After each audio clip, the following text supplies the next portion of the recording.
Olá pessoal, bom dia, muito bom dia, segunda-feira, pós-treino, já estou aqui com o meu cafezinho e momento da minha leitura, estamos finalizando, hein pessoal? Ai, que alegria! Estou no final do Psicologia Financeira e capítulo 17, nós vamos começar hoje com a sedução do pessimismo. Tava lendo esse capítulo aqui e passou um filme na minha cabeça, sabe? Muito interessante. Tudo bem com vocês? Como estão as coisas por aí? Já estão com café, com uma aguinha? Ó quem tá aqui, Procópio, Douglas, tudo bem com vocês? Sejam bem-vindos, pessoal, à live de hoje. Vamos continuar falando sobre o nosso livro Psicologia Financeira. Na sequência, nós falaremos sobre qual vai ser o próximo livro, hein, gente? Eu comprei mais 3 e eu tô indecisa ainda. Ai, meu Deus.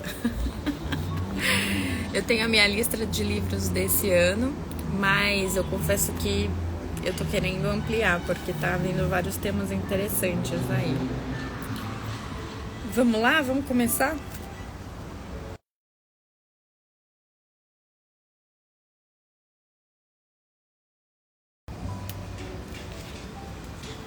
Vamos começar então, ó. O otimismo soa da mesma forma que um vendedor oferecendo um produto. O pessimismo, da mesma forma que alguém oferecendo ajuda. Ou seja, temos mais otimismo do que pessimismo aqui. Ele começa já, pessoal, eu grifei essa parte aqui, porque ele começa com uma frase muito interessante, ó. Por razões que nunca entendi, as pessoas gostam de ouvir que o mundo está indo ladeira abaixo. Bom dia, pessoal. O que acontece, pessoal? Acho que desde a minha infância eu tô acostumada a ouvir as pessoas reclamando, né? É muito comum isso. A gente cresce no meio de reclamações. E sempre muito mais coisas ruins do que coisas boas. Na vida de vocês também cresceram assim? As coisas estão ruins, tá vindo crise... a gente vai, agora por conta do governo, isso vai acontecer, nananã. É sempre muito mais pessimismo do que um otimismo, né?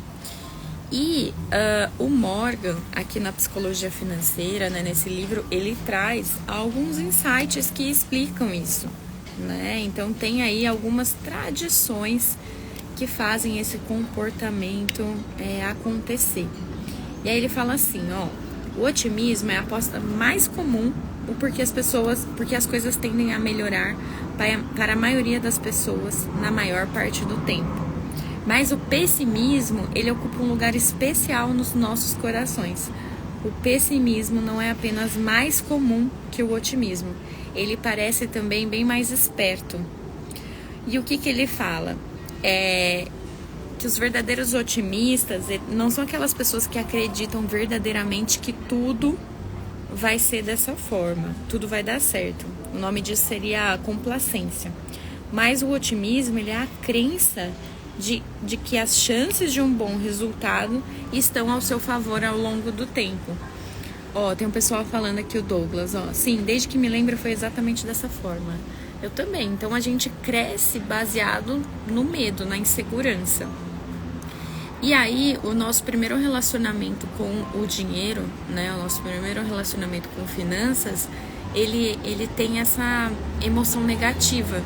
Então a gente fica imaginando que vai dar errado ou que está sempre muito distante. E os nossos ouvidos é como se eles se abrissem muito mais para o pessimismo do que para o otimismo, entendeu? É isso que ele traz aqui, ó. Então, o que ele fala? É simplesmente a aposta mais razoável para a maioria das pessoas. Aí ele traz uma fala do Hans Rosling. Não sou otimista, sou profundamente possibilista, né? Porque ele avalia aqui a questão de possibilidades ao longo do tempo. Então, o que ele traz? Algo muito interessante. Quando a gente pensa em otimismo, ao longo do tempo, né? O irmão mais próximo ali é o pessimismo. E o que acontece? O pessimismo, muitas vezes, o otimismo ele não é muito atraente quando comparado com o otimismo. Imagina só que o jornal ele colocasse várias notícias, ele dá um exemplo aqui, de coisas boas que estão acontecendo, né? Ou, por exemplo,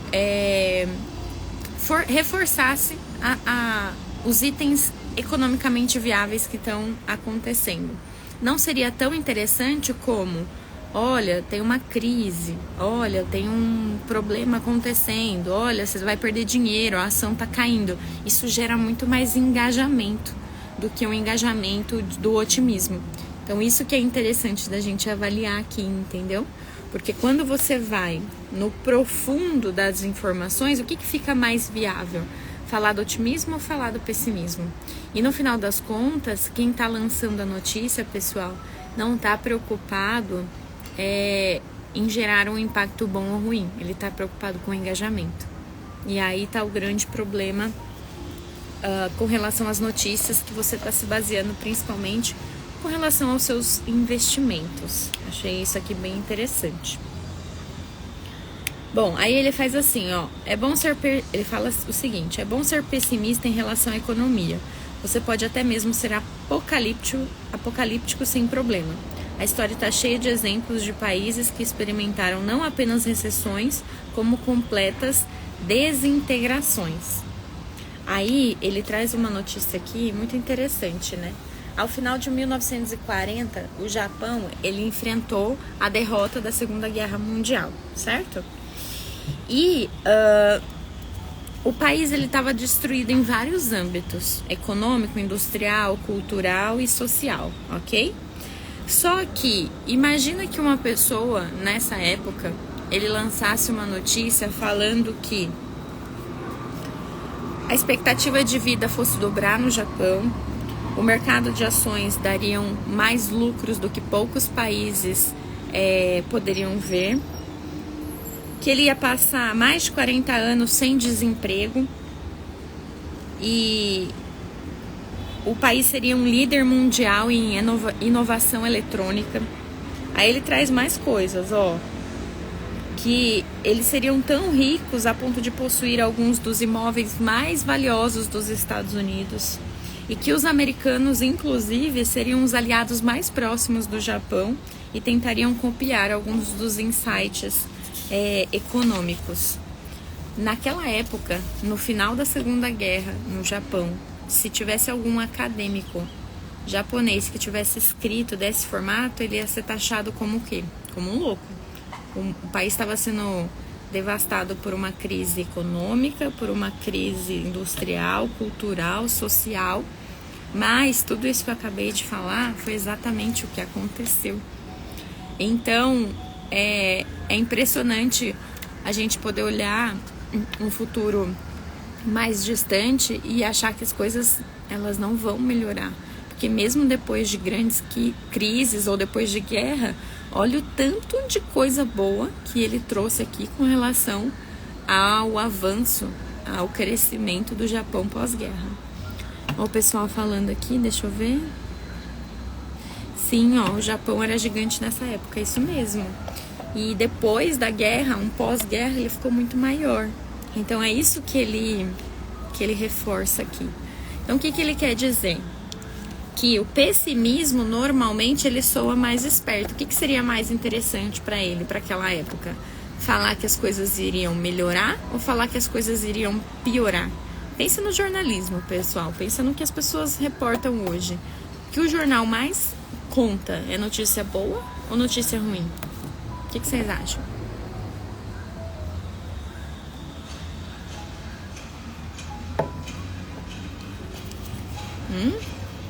Ele fala assim, Quando dizemos a uma pessoa que vai ficar tudo bem, é provável que ela nem escute, vire a cara e fale, ah, legal, então tá bom. Não, fica tranquilo, vai dar tudo certo. Aí a pessoa nem ai, nossa, lá vem você de novo com esse seu otimismo, né? Agora, quando você chega pra pessoa e fala assim, ó, você tá em risco, a sua vida tá em risco, cuidado. Ó, tem fulano fazendo isso tentando contra a sua vida. Aí, pronto, aí você dá uma atenção, né, demasiada àquela notícia, né? Então, o mesmo acontece, por exemplo, aqui, ele fala para ações. Ah, você tá indo você tá investindo no mercado de ações e aí você fala assim, ah, meu mercado tá indo bem. As ações estão indo bem, sai alguma notícia que vai crescer 10 vezes, você fica, ah, será? Não sei. Mas aí alguém fala, olha, tá rolando uma fraude, essa ação aqui vai cair. Aí todo mundo dá ouvidos para isso. Então a gente tem o ouvido mais aguçado pro pessimismo do que pro otimismo. É o que ele tá retratando aqui. Olha aqui, ó, notícias ruins sempre. Exato. Então, o Douglas falou aqui, é isso mesmo, né, gente? A maioria a gente pensando no negativo e no caos, enfim. E eu vejo também isso linkado com a pandemia, né? Um fato próximo de nós aqui, a pandemia, próximo em tempo, né, gente? A pandemia, ela trouxe vários ensinamentos e vários crescimentos, né? Com relação ao digital, com relação ao online, ao Google Meeting, né? De facilitar o nosso dia a dia com equipe, com cliente, enfim. Trouxe uma realidade totalmente diferente pós-pandemia, um crescimento também. Mas o que é mais comum? Nós ouvirmos coisas negativas, nós estarmos ali conversando e o pessoal falando sobre coisas negativas, né? Então, perdi minha empresa, porque eu fiz isso, por conta disso. Mas, de fato, será que foi a pandemia? De fato, será que foi esse evento? Porque normalmente esse evento ele traz uma maturidade, né? Por mais difícil que ele seja, mas uma oportunidade também de crescimento, de desenvolvimento. Então isso é um ponto muito importante, tá? O que vocês acham? Faz sentido? Eu concordei com o Morgan aqui, achei que ele foi sábio nessa colocação aqui com relação ao Japão.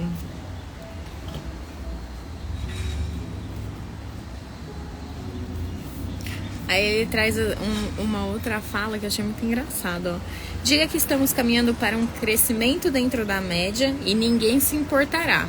Mas se você falar que nós estamos se aproximando de uma nova grande depressão, novamente, né? Você vai ser chamado para falar na TV. Então, se você vier com notícias aí catastróficas, a possibilidade de você ser ouvido, né? De você ser abordado é muito mais provável. É isso que ele fala aqui. Vamos lá, ó, o pessoal falando. Uma universalização do modo online, como atendimento psicológico, home office, cursos e universidades. É isso mesmo, né? Pós-pandemia possibilitou um crescimento. Eu percebi assim, ó, uma possibilidade de aproximação, ampliação do tempo, né? Então eu vejo isso muito nas nossas negociações, né? Antigamente era 100% presencial, todo mundo era avesso ao digital. Hoje, quando a gente vai fazer alguma reunião, uma reunião mais importante, assim, com pessoas também, né, que tem uma agenda mais complicada, a primeira proposta ela é online, né? E o presencial ele acaba sendo, ele é necessário, mas ele é para situações muito específicas. Então a gente resolve muita coisa no online. Isso facilita muito questão de logística, questão de tempo, né? Então, por exemplo, a gente está aqui conversando, tendo um relacionamento, e se não fosse através do celular, não fosse através da internet, nós não poderíamos. Então, quanto que a gente evita esse tipo de tecnologia, esse tipo de crescimento e usar isso ao nosso favor, para o nosso desenvolvimento, para a nossa capacitação, né? Na semana passada, eu estive num curso a semana toda e eu pude ver o quanto os empresários, né, os profissionais, eles estão buscando se desenvolver para o crescimento. Tem de vários segmentos, assim, isso amplia muito a cabeça. E tem gente achando que tem que ficar no mesmo. Tem gente achando que não tem que investir, que não tem que olhar para o processo, que não tem que olhar para essa era digital. Então, assim, gente, não é que o digital, ele vai chegar, ele vai ficar grande, né? Ele já chegou. Ele já tá aqui, ele já faz parte do nosso dia a dia. Cabe a nós adaptarmos, né, essa rotina ou ficar para trás. É isso que a gente pode analisar, certo? Vamos ver.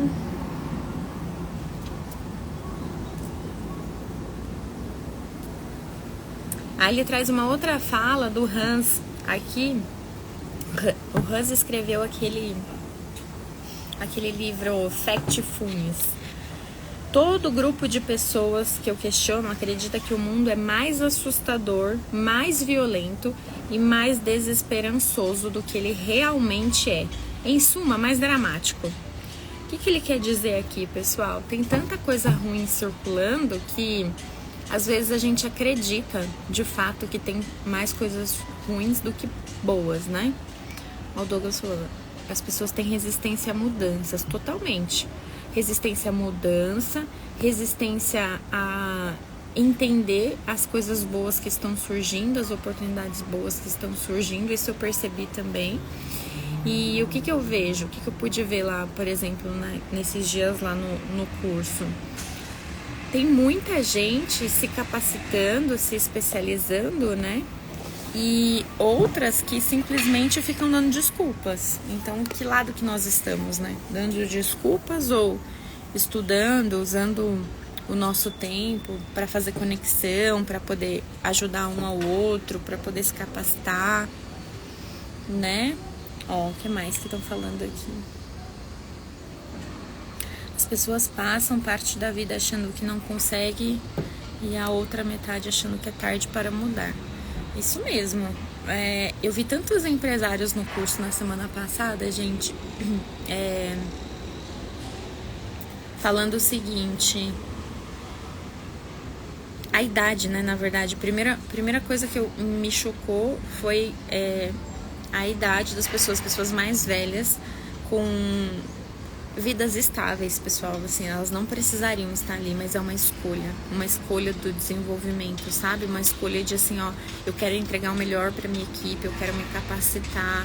Então a idade ali do pessoal, uma idade mais avançada, com estágios de vidas assim diferentes, mas buscando o melhor, né? Todo o curso ele é pautado em técnicas de Harvard, eu achei isso super legal, então buscando o melhor de outros países para poder implementar aqui nas nossas empresas no Brasil. Então, o quão isso faz a gente evoluir, né? O quão isso faz a gente crescer, aprender e principalmente mudar num quesito de mentalidade, vocês entendem? Porque não é só o fato de entender sobre aquele negócio, mas é o fato de o quanto eu estou aberto, a minha mentalidade, a minha humildade, né, de aprendiz, ela tá aberta para poder aderir processos novos e colocar isso na minha empresa, né? Porque às vezes você cresce um pouco, não cresceu muito, mas cresce um pouco e o orgulho já vem, já toma conta. Então isso é bem triste de se ver. E lá eu pude ver o quanto que assim, a gente tá numa postura de aprendiz, querendo levar o melhor para as companhias.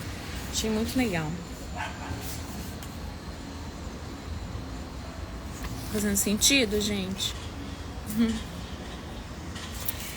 Aí ele fala assim, ó, tem observado que não é o homem que tem esperança quando os demais se desesperam, mas sim o homem que se desespera quando os demais têm esperança, que é admirado como um sábio por enorme contingente de pessoas.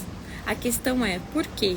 E como isso afeta a forma como pensamos sobre o dinheiro? Então imagina se a gente não cuidar da nossa mentalidade, aceitar o que vem do externo e não viver o que hoje eu entendo que é uma metanoia. O que é metanoia? É você ter uma crença tão firme naquilo que realmente importa e dedicar tempos do seu dia para se concentrar naquilo que é importante para a sua vida e no seu conhecimento de fato, tendo o discernimento, pessoal, entre o que é certo e o que é errado, de acordo com seus princípios, e não de acordo com as notícias que chegam até você ou o que estão falando. quando você não se capacita, não investe parte do seu tempo em se blindar, acho que a palavra é essa, tá? Se blindar, você fica vulnerável às coisas que vêm do mercado. E aí, se tá todo mundo numa onda de pessimismo, quanto que isso vai impactar nas suas decisões? E quanto que isso impacta no nosso relacionamento com o dinheiro, né? Muito interessante isso. Vocês já tinham pensado com esse âmbito, nessa perspectiva?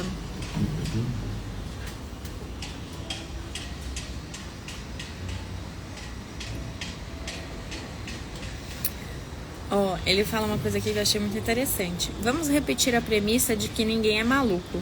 Existem razões válidas pelas quais o pessimismo é sedutor quando se trata de dinheiro. Contudo, é útil saber que razões são essas para nos certificarmos de que não as estamos levando longe demais. Ou seja, o discernimento... Agora tá o sol aqui. O discernimento entre o que você está ouvindo e aquilo que você sabe que estão ampliando. Esse aqui já tá falando demais. Tem que ter esse discernimento, né? Muitas pessoas que eu converso no dia a dia, eu vejo que eles assumem aquilo como uma verdade. Às vezes a notícia chegou, acabou de chegar. Não tem nenhuma informação coerente de que aquilo é verdade e já sai espalhando como se de fato fosse. Então isso impacta totalmente nas suas próximas decisões, nos seus próximos investimentos, na sua própria mentalidade para poder aprender e absorver algum tipo de informação.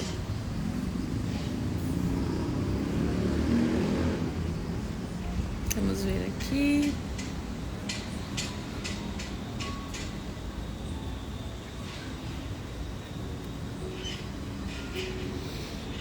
E ele traz aqui uma fala do Kahneman, que é muito interessante, Quando diretamente comparados entre si, as perdas parecem maiores do que os ganhos. Essa assimetria entre o poder das expectativas ou das experiências positivas e negativas tem um histórico do ponto de vista evolutivo.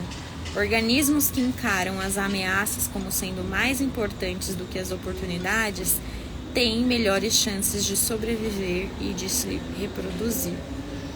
Então, o que a gente precisa aprender e entender com esse capítulo aqui, gente?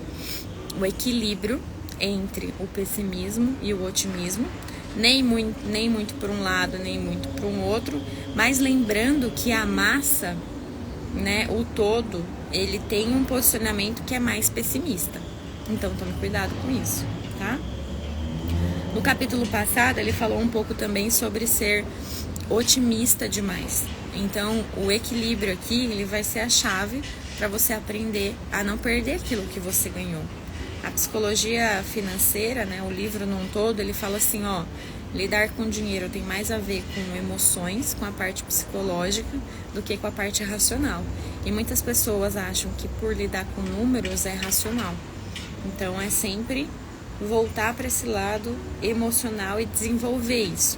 E como que você faz isso? Investindo parte do seu tempo, parte do seu dia, para crescer, para se desenvolver, né? Acho isso super incrível aqui. Vamos ver o que mais. Gente, esse livro aqui, Psicologia Financeira, ele mexeu muito com a minha cabeça, Tem uma frase dele que tá assim, que fala assim: um deles é que o dinheiro é onipresente, portanto, quando algo de ruim acontece, isso tende a afetar e chamar a atenção de todo mundo. O mesmo não é válido, por exemplo, para a meteorologia. Ele dá um exemplo aqui, pessoal, com relação às finanças. Eu vejo que quando a gente está investindo o nosso tempo na nossa capacitação, no nosso desenvolvimento, principalmente aqui, mercado do agro, o mercado de vendas, o mercado de atendimento ao cliente, você se deixa muitas vezes perder resultados por desculpinhas. E você pede muitas vezes conselho para pessoas que você já sabe qual é o tipo de resposta que ele vai te dar. Quer ver um exemplo? A minha equipe. a gente estava conversando e aí a gente estava falando, o que está levando o mercado a tomar esse tipo de decisão? Aí veio uma informação assim, é porque está acontecendo isso com relação ao preço, com relação à economia, historinhas, com relação ao mercado, o mercado está se posicionando assim. Aí eu falo assim, tá, mas qual é a fonte dessa informação? Não, é que outro vendedor me disse isso.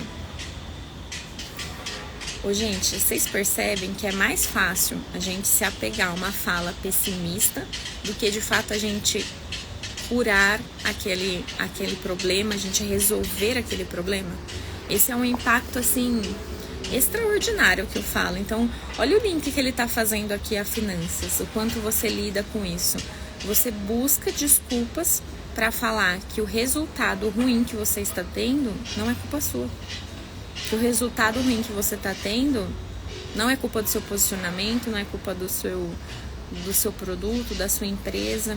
E aí a minha pergunta para vocês é: onde fica a autorresponsabilidade?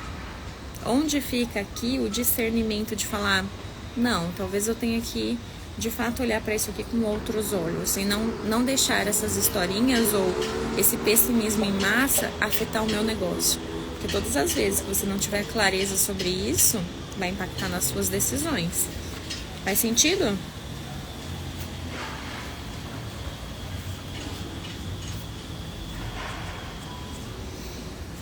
Pessoal, quem diria, hein? Conseguimos. Estamos chegando ao final do capítulo 17. Gostaram? Ai, gente, eu amo estar aqui com vocês. Então é isso. Por hoje é só. Espero que vocês tenham um excelente dia. O melhor dia das nossas vidas está só começando, que é o dia de hoje, é o agora.